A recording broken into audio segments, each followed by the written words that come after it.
যুগ্ম আহ্বায়কবৃন্দ, শ্রমিক দলের সাধারণ সম্পাদক সহ সকল পর্যায়ের শ্রমিক নেতৃবৃন্দ, মৎস্যজীবী দলের সভাপতি সহ সাধারণ সম্পাদক সহ সকল পর্যায়ের অতিথিবৃন্দ, কৃষক দলের বিপ্লবী সদস্য সচিব আবুল কালাম সহ সকল পর্যায়ের কৃষক দলের নেতৃবৃন্দ, সর্বোপরি বিএনপি পরিবারের সর্বস্তরের নেতৃবৃন্দ এবং সকল ইউনিয়ন থেকে আগত বিএনপি, যুবদল, ছাত্রদল, স্বেচ্ছাসেবক দল, কৃষক দল সহ সকল অঙ্গ সহযোগী সংগঠনের সর্বস্তরের নেতৃবৃন্দ, সবাইকে বিএনপির চেয়ারপারসন ফ্যাসিস্ট আওয়ামী লীগের পতনের সর্বোচ্চ নেত্রী সাবেক প্রধানমন্ত্রী মা বেগম খালেদা জিয়া, আগামী দিনের বাংলাদেশের প্রধানমন্ত্রী ফ্যাসিস্ট আওয়ামী লীগের পতনের আন্দোলনের মহানায়ক বিএনপির ভারপ্রাপ্ত চেয়ারম্যান জনাব তারেক রহমানের পক্ষ থেকে সংগ্রামী শুভেচ্ছা সহ সালাম জানাচ্ছি।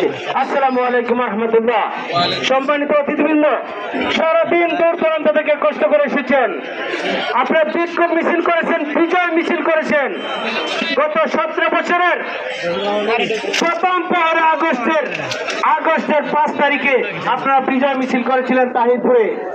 আবার নতুন বাংলাদেশের প্রথম বর্ষপূর্তি উপলক্ষে আজকে 5ই আগস্ট ঐতিহাসিক তাহিরপুর উপজেলার বিভিন্ন চত্বরে বিভিন্ন এলাকা প্রদক্ষিণ শেষে তাহিরপুর উপজেলা বাজারের মাছ বাজারের চাউলগড়ের এখানে পথসভায় উপস্থিত সকলকেই আমরা বিএনপির পক্ষ থেকে, আমাদের তাহিরপুর উপজেলা বিএনপির সর্বস্তরের নেতৃবৃন্দের পক্ষ থেকে, সর্বোপরি নির্বাচনী এলাকা তাহিরপুর, জামালগঞ্জ, ধর্মপাশা, মধ্যনগরের সর্বস্তরের রাজপথের ত্যাগী জনগণের পক্ষ থেকে আপনাদেরকে কৃতজ্ঞতা প্রকাশ করছি।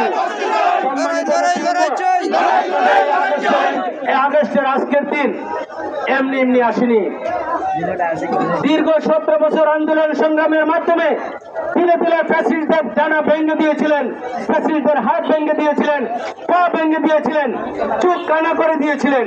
তারা আস্তে আস্তে বন্ধুত্বকরণের দিকে যাচ্ছে, আস্তে আস্তে তাদের পতনের দিকে যাচ্ছে। সেই পতনের যাত্রা আবারও শুরু হয়েছিল 2023 সালের 2024 সালের 1 জুলাই থেকে। দীর্ঘ 36 দিন আন্দোলন সংগ্রাম করেছেন।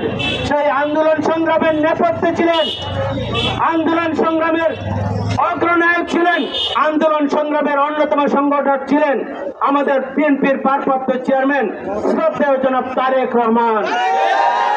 প্রথম দিন থেকে আমাদের বিএনপি ছাত্রদেরকে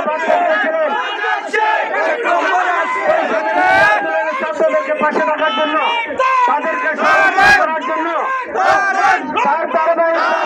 জীবন দান করেছেন, শহীদ হয়েছিলেন চট্টগ্রাম বিশ্ববিদ্যালয়ের ছাত্র জনাব ওয়াসিম চৌধুরী। তারপরে শহীদ হয়েছেন